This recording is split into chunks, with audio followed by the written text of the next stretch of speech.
Hi to all my friends at Indigo. I'm Sophie Kinsella. Thank you for your questions, and here are some answers.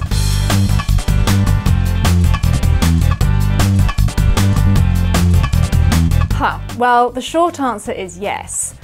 So much of Becky and her story comes from my life and my stories, from being a financial journalist, panicking whenever I opened my visa bill, buying far too many things on sale, and then bigger life events like having a baby and obsessing about prams. So it's all gone in, although of course plenty of it is fiction. I've never had a long-lost half-sister that I know about. But I feel very close to Becky when I write her. I feel like I channel her, and what I try to learn from her and take away is her optimism, her loyalty, and her refusal ever to give up.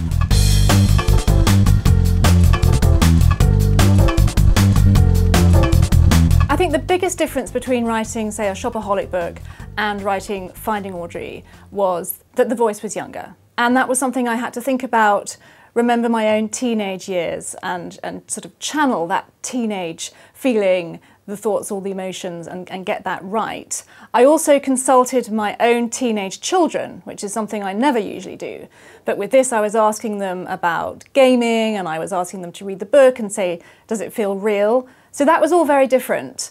But in terms of plot, character, comedy, crafting the book, it was the same. I didn't sit down and think, I'm going to write a young adult book and this will be totally different. I sat down and I thought, I want to write a book. Let's try and make it as great as possible.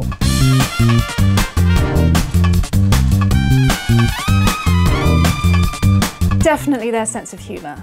You know, they've both been through some hairy times in their different ways, but they both always manage to raise a smile. I mean, I would say Audrey's humour is more wry than Becky's, but it's definitely there, and they've both got basically a positive outlook.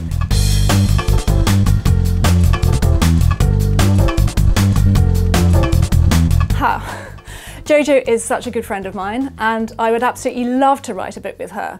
But my only fear is we would spend the entire time chatting and we wouldn't get anything written. So I'm not sure it would actually work out.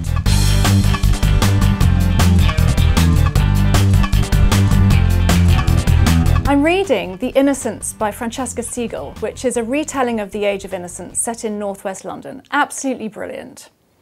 I also read some good books this summer. One of them was called A Man Called Ove by Frederick Backman, which is very funny and touching and will make you look at grumpy old men in a completely different light.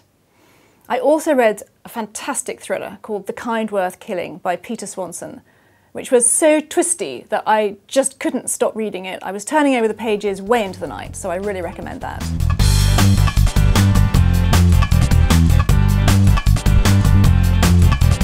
I shop every time I come to Canada. Are you kidding?